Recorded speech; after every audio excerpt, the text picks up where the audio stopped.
Hello everyone, welcome back to another episode of security that we are talking about, in which we are going to talk about HTTPS.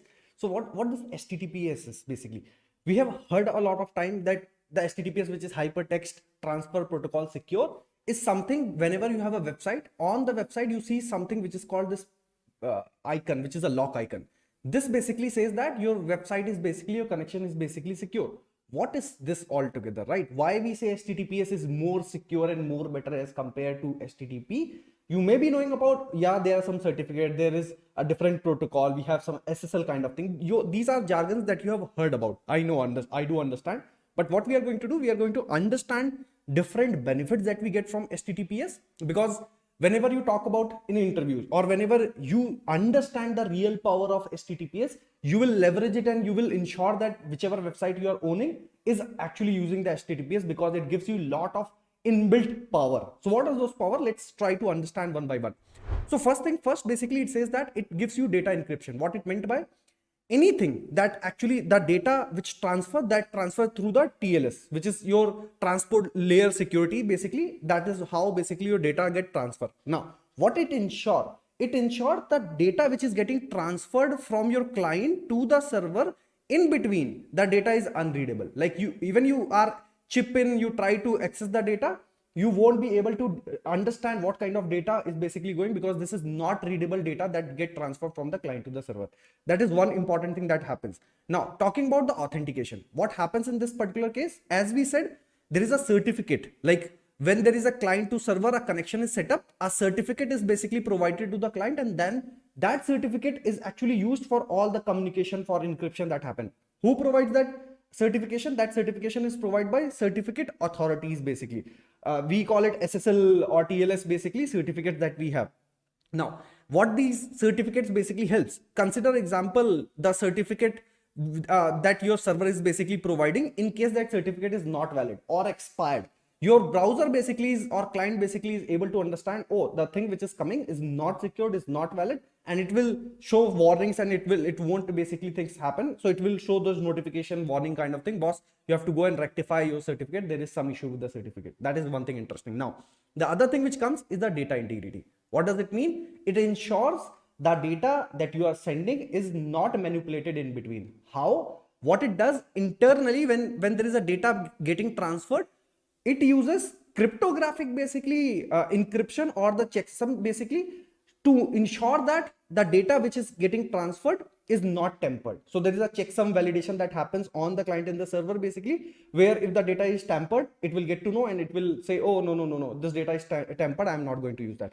What it uses internally, it uses something which is called MAC, which is message authentication code, basically. That is what we use. So I can just mention that a few of the words that you should remember. In data encryption, we talk about like TLS layer. Authentication, you should remember we have SSL kind of thing, and basically TLS kind of certificates that we have, TLS kind of thing. And in case of like data integrity, MAC is something, as we talked about, MAC is message authentication code, that basically you should understand and leverage. Now there is protection against the phishing. What it meant by, it's like to hack and make a duplicate of a website, and that looks exactly similar to that, having HTTP is a rare.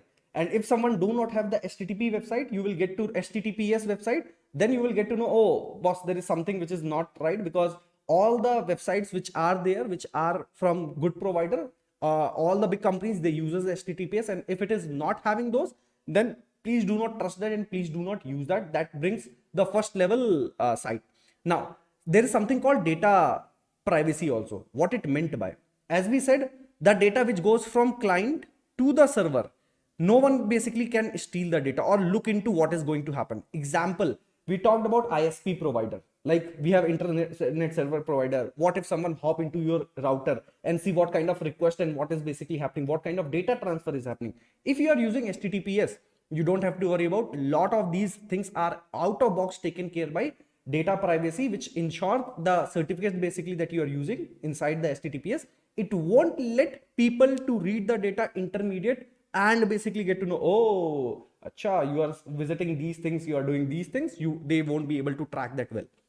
Now I'm not saying nothing, there's the data transfer which is happening, that is something which cannot be tracked in between those layers. Now there are certain things, like there are multiple compliances which says that you have to use HTTPS. If you don't use, I'm not going to provide. Example, there is one of them which is PCI DSS, which we have already talked about, which is related to payment card industry data security standard, which actually mandates that you should have this HTTPS on your website. If not, I'm not going to support stuff basically. So this is something for many of these compliances, you have to have HTTPS. Now, as you say, if I have a website which is normal HTTP website, and I have a website which is HTTPS, which shows as an you can say lock, or you can say the green color lock kind of thing, it gives you a trust.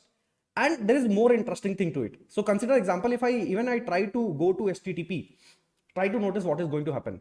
I clicked on HTTP, I made it HTTP, but under the hood it got redirected, and it said that no, it will be redirected to the HTTPS only. We have talked about one of the header which ensured that none of the route on the HTTP will be accessed. It will be redirected to HTTPS only. So that is something which is interesting in this particular case. Now, few more things. Even if you talk about, if you have a website which is normal on HTTP and you have a website which is HTTPS, the content of HTTPS will have more search engine ranking as compared to HTTP. The more the secure, the more the better search engine ranking basically you will have. The other thing, which is protection against the browser warning.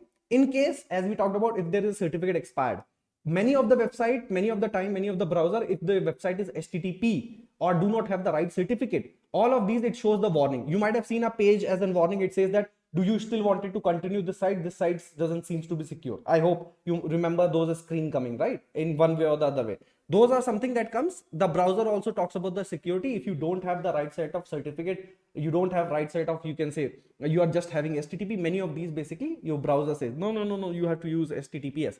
Those kind of annoying thing you can avoid from your users to happening. Now the other thing is, which is faster website loading. What does it mean?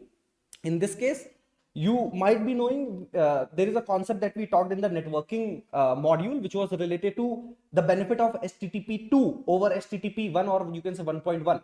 was one of them is multiplexing kind of thing. Like it helps you to increase the performance. It helps you to have a single connection and basically have the better communication. So for such thing to leverage, to use HTTP protocol and whatnot, you have to basically have, you can say, HTTPS in this particular case. So I will just mention this as an important point to use HTTP. So I will say HTTP2 protocol, you have to have this HTTPS basically enabled, else it is not going to going to benefit you, right? So you cannot leverage HTTP2 in this particular case. So what I meant by, so it's good, like we should use HTTPS, which is 100% true, but we should also understand why HTTPS basically, right? Or basically HTTPS I'm talking about. So in this case, it is very important when you talk to the interviewer, when you have a good healthy discussion, you should have your discussion biased with a strong point instead of just saying, I know HTTPS is better, it is secure. Just that statement is not more than enough. Next time, whenever someone asks why HTTPS, you know a well-defined answer for that. So with that, see you in the next chapter.